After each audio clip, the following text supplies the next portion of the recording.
It is another Monday, and it's another episode of Joelum's album review. Last week I covered Aerosmith's comeback album, Permanent Vacation.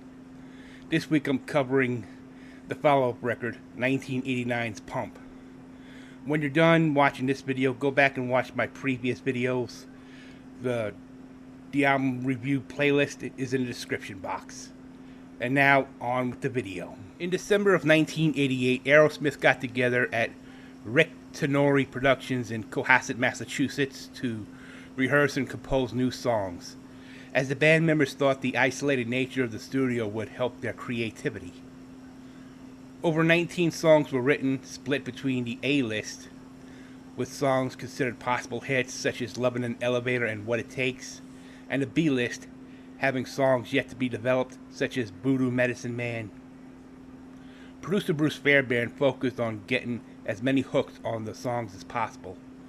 Some songs proposed for the album, though never released in their original form, include Girls Got Something, Is Anybody Out There, Guilty Kilt, Rubber Bandit, Sniffin', and Sedona Sunrise. Many songs also had alternate titles. For example, Voodoo Medicine Man was originally titled Buried Alive and News For You Baby.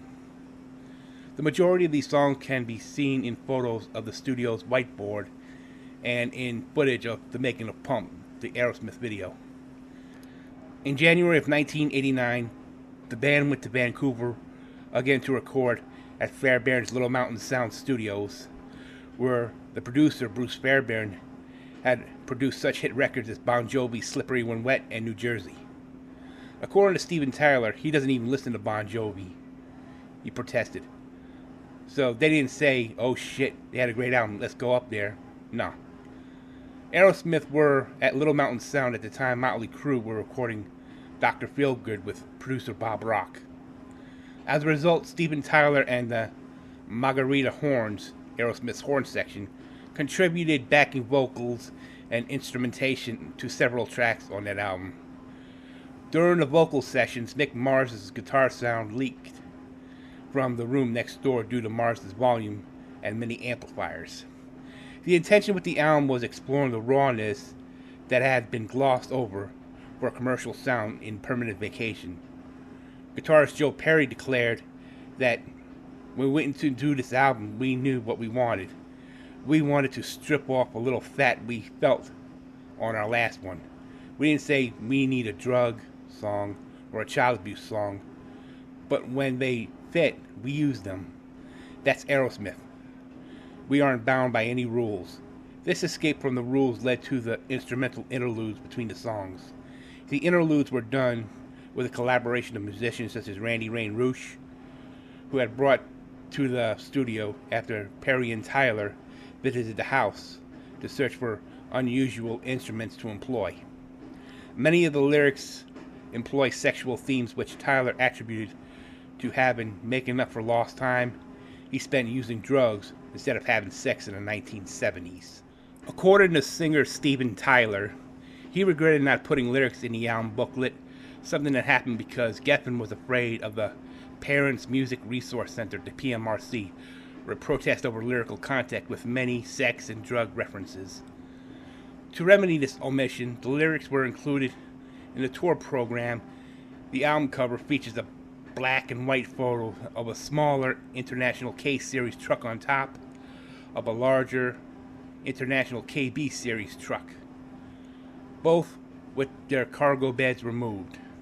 The chrome International markings on the hoods have been replaced with the letters FINE, short for fucked up, insecure, neurotic, and emotional, as stated in the album's liner notes. There was a lawsuit Aerosmith found themselves in when a small rock band named Pump sued Aerosmith's management company for a service mark infringement. The case was dismissed and Aerosmith won.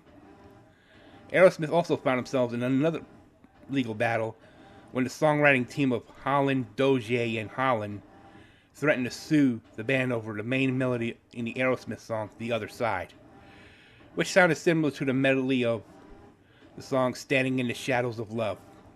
As part of the settlement, Aerosmith agreed to add Holland, Dozier, and Holland in the songwriting credits for The Other Side.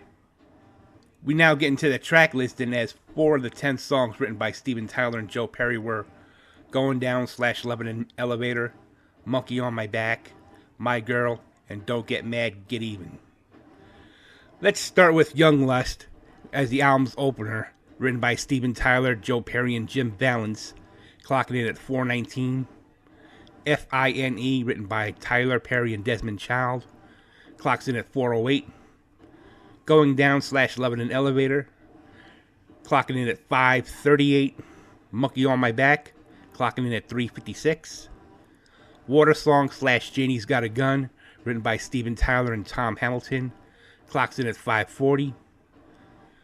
Dulcimer Stomp / The Other Side, written by Steven Tyler, Jim Vallance, Brian Holland, Lamont Dozier, and Eddie Holland, clocking in at 4:56. My Girl, clocking in at 3:10. Don't Get Mad, Get Even, clocking in at 4:48. Hoodoo Voodoo Medicine Man, written by Steven Tyler and Brad Whitford, clocking in at 4:41. And What It Takes includes an instrumental hidden track composed and performed by Randy Rain Rouge, written by Steven Tyler, Joe Perry, and Desmond Child, clocking in at 6:28. Aerosmith's Pump was released on September 12, 1989. The album peaked at number 5 on the U.S. charts and went 7 times platinum by the RIAA in 1995. The album received mostly positive reception and has since been called the high watermark of the glam metal era that stands toe-to-toe against Aerosmith's undisputed mid-70s classics. According to Q, at the time when young guns like Motley Crue and Poison were doing their level best to hoist the heavy metal crown off the likes of Def Leppard and Bon Jovi, it took a bunch of hoary, addled old stagers like Aerosmith to come up with their best album in years. Still the reigning kings of hard rock double entity is Aerosmith. Pump's real-like subtle has gotten more for it than locker room lads such as Vintage High-Speed Crunch, Circa Toys in the Attic of Young Lust, the sassy slap and tickle of My Girl, and the kitchen sink sound of Janie's Got a Gun. Loudwire ranked the album 4th in their ranking of Aerosmith studio albums and said, Pump, like its multi-platinum predecessor Permanent Vacation, unabashedly catered to the 80s hair metal trends with glossy mega productions like Lovin' an Elevator and the Grammy-winning Janie's Got a Gun. But it also did a commendable job of reviving the vintage Aerosmith style on loads and amazing tunes. My overall rating for Aerosmith's Pump is an 80 out of 100. Much like its predecessor, Permanent Vacation, it produced a lot of hits and it was a commercial success.